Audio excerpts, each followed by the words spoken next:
Bienvenue sur Venue French Rugby, l'endroit où le rugby français est observé avec profondeur. Émotion et vérité, au-delà du simple score de 36-14. Si vous aimez les analyses lentes, détaillées et réfléchies, abonnez-vous à la chaîne. La victoire 36-14 de l'équipe de France face à l'Irlande au Stade de France n'est pas simplement un bon match d'ouverture du tournoi des 6 nations.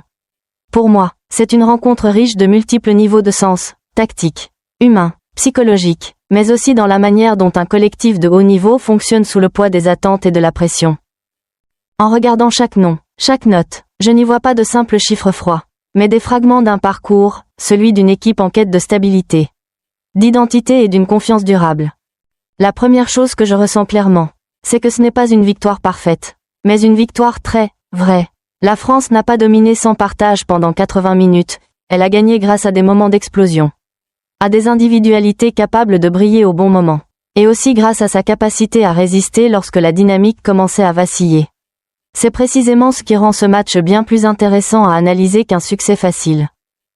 À l'arrière, Thomas Ramos dégage une rare sensation de sécurité. Pour moi, Ramos incarne le type de joueur dont la valeur ne se limite pas aux points marqués, mais à ce sentiment que tout est sous contrôle dès qu'il touche le ballon. Que ce soit au pied, sous les ballons hauts ou dans l'animation offensive. Il respire le calme et la précision. Ce qui m'impressionne le plus, ce ne sont pas ses 5 réussites face au poteau, mais sa capacité constante à choisir la meilleure option pour l'équipe, sans éclat inutile, mais avec une efficacité maximale. La leçon de Ramos, à mes yeux, est simple. Le vrai niveau se mesure à la constance et au sens des responsabilités. Pas forcément au moment spectaculaire.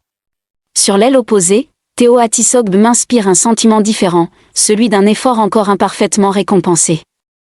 Il n'a cessé de se déplacer, de chercher les espaces, de prendre des décisions positives, mais les occasions franches ont été rares. Pourtant, je n'ai perçu chez lui aucun découragement. Sa note de 6 reflète un joueur en train d'apprendre la patience au plus haut niveau. Cela me renvoie à quelque chose de très personnel. Dans la vie comme dans le travail, il y a des périodes où l'on fait les choses correctement, avec sérieux, sans que les résultats n'arrivent immédiatement. L'essentiel est de garder la bonne attitude, car les opportunités sourient souvent à ceux qui ne renoncent pas. La paire de centre Nicolas Deporter-Yoram Moefana m'a donné une impression d'équilibre. Deporter s'est clairement distingué par sa qualité de balle et sa capacité à lancer les attaques dans l'axe. Il joue dans la continuité de sa bonne forme, sans sembler freiné par la pression du tournoi. Moefana, plus discret, a eu moins d'éclat, mais son rôle de lien a été fondamental. À travers eux, je retiens une vérité simple et souvent oubliée, une équipe forte n'a pas seulement besoin de joueurs brillants, mais aussi de ceux qui acceptent de rester au milieu, de faire le lien et de sacrifier la lumière pour que le système fonctionne. Louis Bielbiarré représente pour moi la joie pure de jouer au rugby. En le regardant, j'ai l'impression qu'il joue par instinct et liberté, comme si la pression internationale n'existait pas. Son essai en solo et ses mètres gagnés en continu témoignent non seulement de sa vitesse et de sa technique, mais surtout d'une confiance totale en lui-même. Ce qui me fait réfléchir davantage, cependant, c'est que le talent naturel ne s'exprime pleinement que dans un système qui lui permet d'être libre. Bielbiarré n'est pas seul, il est soutenu, en confiance, et c'est cela qui transforme sa différence individuelle en force collective. Mathieu Jalibert est sans doute le joueur qui m'a procuré le plus d'émotions dans ce match. Après des périodes compliquées sous le maillot bleu, sa prestation face à l'Irlande ressemble à une affirmation silencieuse mais puissante. Il n'a pas cherché à prouver quoi que ce soit dans la précipitation, mais en étant impliqué dans la majorité des meilleures séquences françaises. Jalibert me fait penser à ces moments où l'on est mis en doute, questionné, et où la seule vraie réponse n'est pas verbale, mais passe par la patience et la qualité au bon moment. C'est une leçon très personnelle pour moi. Parfois, le silence et le travail bien fait sont les réponses les plus convaincantes.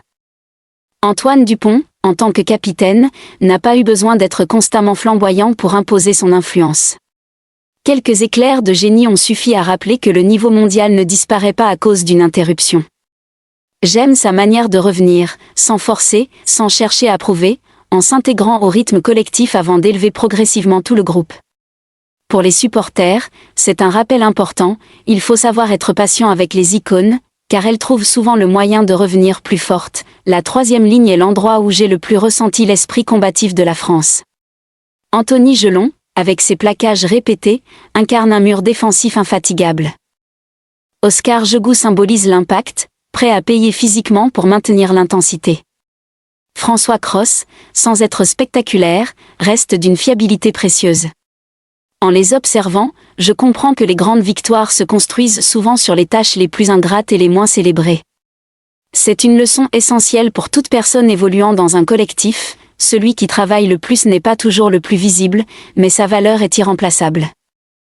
En deuxième ligne, Michael Guillard m'a marqué par la pression qui pesait sur lui et par la manière dont il l'a affrontée.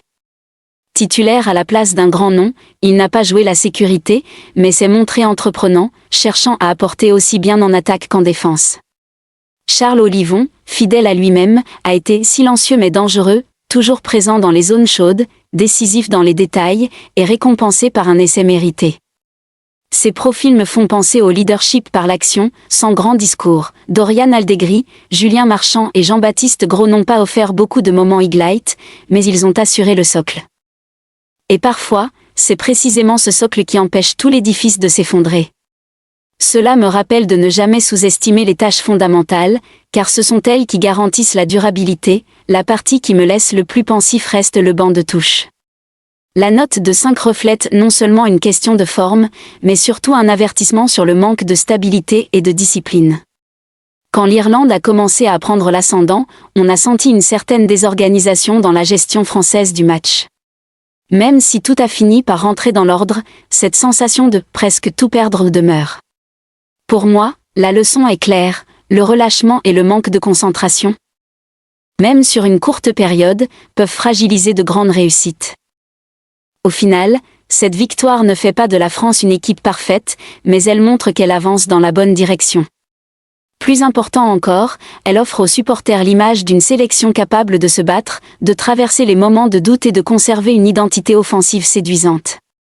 Personnellement, ce match me rappelle que, dans le sport comme dans la vie, personne n'est parfait, mais ceux qui acceptent leurs failles et continuent d'avancer sont les plus dignes de confiance. La leçon que j'en tire pour moi-même est d'apprendre à regarder le succès avec lucidité, apprécier ce qui a été accompli, sans ignorer les signaux d'alerte. La leçon pour les supporters est d'aimer leur équipe avec patience et compréhension, non seulement dans les victoires éclatantes, mais aussi dans ces moments de déséquilibre profondément humains.